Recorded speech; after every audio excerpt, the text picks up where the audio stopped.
ఉంది గులాబీ జెండా. భారతదేశంలో ఏ పార్టీకి లేని విశిష్టత మన పార్టీకి మాత్రమే ఉంది.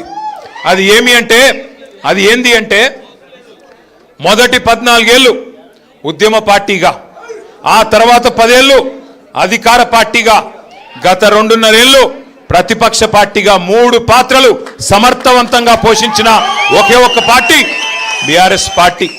మన నాయకుడు కేసీఆర్ గారిని ఇవాళ 3 ఫీట్లున్నోడు 4 ఫీట్లున్నోడు కూడా చాలా మాటలు మాట్లాడుతున్నారు. నోటికి ఎంత వస్తే అంత. ఎందుకంటే వాళ్ళు పాపం ఐడెంటిటీ క్రైసిస్లో ఉన్నారు. ఎవరైతే ఇవాళ కేసీఆర్ గారిని దూషించి ఏదో 4 మాటలు కేసీఆర్ గారిని పైశాచిక ఆనందం పొందే ముఖ్యమంత్రి ఉన్నాడో పాపం ఆయనకు ఐడెంటిటీ క్రైసిస్ ఉన్నది. ఐడెంటిటీ క్రైసిస్ అంటే ఆంగ్లం ఎక్కువైపోయింది. ఐడెంటిటీ క్రైసిస్ అంటే తెలుగులో చెప్తే ఆయన ఎవడు దేక్తలేడు, ఎవడు గుర్తుపడతలేడు.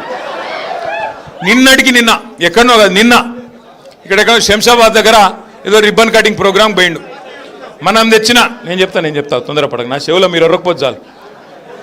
మనం తెచ్చిన కంపెనీ మన టీ హబ్లో పుట్టిన కంపెనీ. అది ఆ టీ హబ్లో పుట్టిన కంపెనీ పెద్దగా అంతరిక్షంలోకి రాకెట్లు పంపుతున్నది. ఇక రిబ్బన్ కట్ చేయవా రేవంత్ రెడ్డిని నేను పిలిచినారు. మనం గట్టినవన్నీ కడితే ఈయన పోయి రిబ్బన్లు కట్ చేస్తున్నాడు. అంతే కదా, ఏముంది చేసింది ఇప్పటిదాకా. పిలిచినారు, పోయినాడు. సరే పోయినాడు, ఏదో పోజులు కొడుతూ అక్కడ నిలబడి అట్లా పోజులు కొడుతున్నాడు.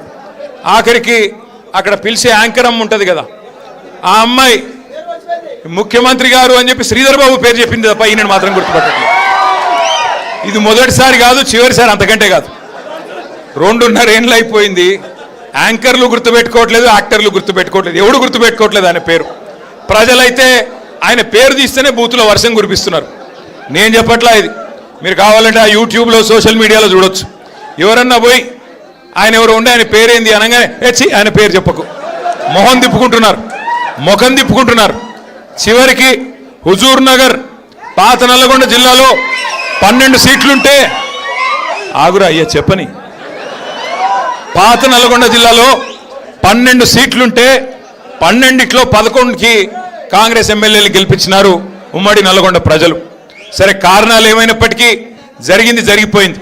కొంత మన తప్పు ఉండొచ్చు, కొంత మన ఎమ్మెల్యేలు గతంలో పోటీ చేసిన వాళ్ళ చిన్న లోటుపాట్లు ఉండొచ్చు, పొరపాట్లు ఉండొచ్చు, చిన్న మరి అసంతృప్తులు అక్కడ ఇక్కడ ఉండొచ్చు. నేను కాదనట్లేదు, మేము కూడా మనుషులమే, ఆడినో ఎన్నో తప్పు చేసే ఉంటాం. అందుకే ప్రజలు ఆ తీర్పిచ్చారు, అందులో వేరే అనుమానం లేదు. కానీ విచిత్రమైన విషయం చాలా ఆశలతో ఏదేదో రంగుల ఈస్ట్మన్ కలర్ సినిమా చూపెట్టి ఏం చెప్పారు అన్నాడు. ఈరోజు ముఖ్యమంత్రిగా ఉన్న రేవంత్ రెడ్డి ఆ రోజు పిసిసి అధ్యక్షుడు, ఈరోజు ఉప ముఖ్యమంత్రిగా ఉన్న బట్టి విక్రమార్క గారు ఆ రోజు సిఎల్పి అధ్యక్షుడు. ఏం చెప్పారు ఆ రోజు విక్రమార్క గారు? మీకు గుర్తుండాలా, ఇట్లా గ్యారంటీ కార్డు పట్టుకొని ఇది మీరు భద్రంగా పెట్టుకోండి, 100 రోజులు గట్టిగా పట్టుకోండి. 99 రోజులు అయిపోయి 100వ రోజులకు అడుగు పెట్టంగానే మా కాంగ్రెస్ వాళ్ళు వస్తారు, దాన్ని తీసుకొని ఒక్కొక్కరికి మీకు అన్ని బ్రహ్మాండంగా 100 రోజుల లోపలే అన్ని పథకాలు అమలు చేస్తామని చెప్పి ఆయన ఉంటాడు కదా, ప్రముఖ సినిమా యాక్టర్ కమల్ హాసన్ మించిన యాక్టర్లు ఒక్కొక్కడు కాంగ్రెస్లో బ్రహ్మాండమైన యాక్టింగ్ చేసినారు. కార్డులు భద్రంగా పెట్టుకోండి అన్నారు. జేమ్స్ బాండుల మాదిరిగా బాండ్ పేపర్లు రాసిచ్చినారు. బాండ్ పేపర్లు రాస్తున్నాం, ఇదిగో 100 రూపాయల స్టాంప్ పేపరు, దేవుడు కాడ పెడుతున్నాం, ఒట్టు పెడుతున్నాం, నమ్మండి దేవుడి మీద ఒట్టు అన్నారు. ఎన్ని మాటలు చెప్తే ఇవాళ నేను అడుగుతా ఉన్నా బట్టి విక్రమార్క గారిని, భద్రంగా పెట్టుకోమంటివి కదా కార్డులు, భద్రంగా 100 రోజులు పెట్టుకోమంటివి కదా, మరి 1000 రోజులు అయ్యేందుకు వచ్చే ఇప్పుడు ఎక్కడ పెట్టుకోవాలా కార్డులు? మరి ఏం చేయాలా?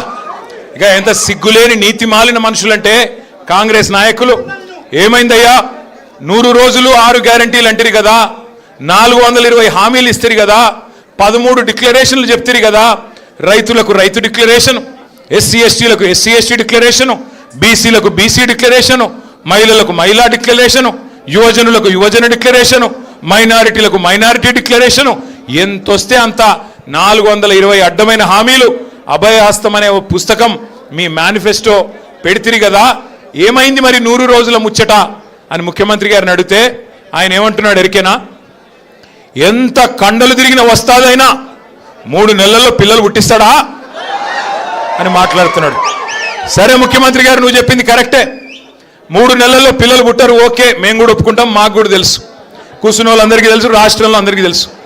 3 నెలల్లో పిల్లలు పుట్టపోతే పర్వాలేదు, కానీ 30 నెలల్లో పిల్లలు పుట్టపోతే నిన్నేమనాలి మరి? ఏమనాలన్నా? నేను అనట్లేదు. 30 నెలలే ఇంకా నువ్వు చెప్పిన ఒక్క హామీ అమలు కాకపాయ ఏమనాలి మరి నిన్ను?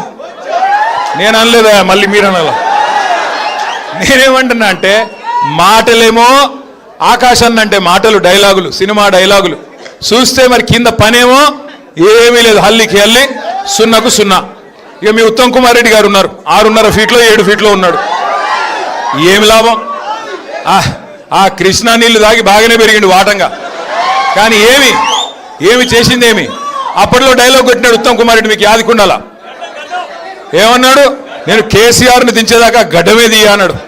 నేను అప్పుడే చెప్పిన, గడ్డం పెంచుకుంటే సన్నాసులు కలిసిపోతావు, ఏమి కాదు నీతోనని. ఈరోజు ఏదో అబద్ధ మాటలు చెప్పి ఇష్టం వచ్చినట్టు హామీలు ఇచ్చి అడ్డగోలుగా ప్రజల్ని భ్రమంలో పెట్టి తప్పిదారిన భాగ్యలక్ష్మి బంపడ్రా మాదిరిగా జాక్పాట్ కొట్టారు తప్ప మిమ్మల్ని నమ్మి జనాలు ఎవరు నిజాయితీగా ఓట్లు వేయలేదు, మోసపోయారు. ఇది వాస్తవం, నేను చెప్పట్లా. వాళ్ళ గ్రామాల్లో ఏ రైతునన్నా అడగండి, ఏ రైతు బిడ్డనైనా అడగండి, వాళ్ళే చెప్తున్నారు కాంగ్రెస్కు ఓటేసి తప్పు జరిగింది, తప్పు చేసినాము అని నల్గొండ జిల్లాలోని రైతన్నలు స్వయంగా వాళ్ళ నోటితో వారే చెప్తున్నారు తప్ప ఇది నా మాట కాదు. అట్లాగే ఇంకొక మాట నేను మీకు గుర్తు చేస్తా ఉన్నా.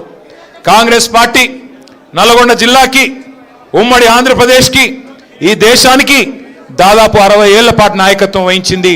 ఇటు రాష్ట్రంలో అటు కేంద్రంలో కాంగ్రెస్ పార్టీ ఉండే.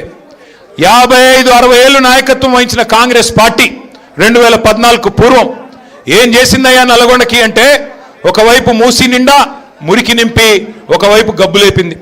మరొక వైపు మీ నల్గొండ జిల్లాలో దేవరకొండ కావచ్చు, మునుగోడు కావచ్చు, ఇంకా ఇతర ప్రాంతాలు కావచ్చు, మొత్తం ఫ్లోరోసిస్తో అస్తవ్యస్తం అయిపోయి దగ్గర లక్షలాది మంది మన పిల్లలు జీవోత్సవాల మాదిరిగా బొక్కల్లో మూలుగు చచ్చిపోయి చివరికి కాళ్ళు చేతులు వంకరగా పుట్టే ఒక దుస్థితి తీసుకొచ్చింది కాంగ్రెస్ పార్టీ.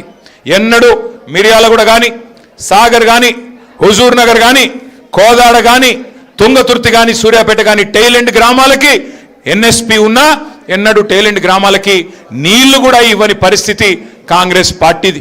అట్లాగే కరెంటు కష్టాలైతే నేను చెప్పే పని లేదు. అర్ధరాత్రి దొంగలు వచ్చే కరెంటు కోసం ఆ కావల గాయడానికి పోయి చచ్చిన రైతులు ఎంతమందో నాకంటే బాగా మీకు తెలుసు. ఆ కరెంటు షాక్లతో, పాము కాట్లతో ఇబ్బంది పడి చచ్చిపోయిన రైతులు ఎంతమందో నాకు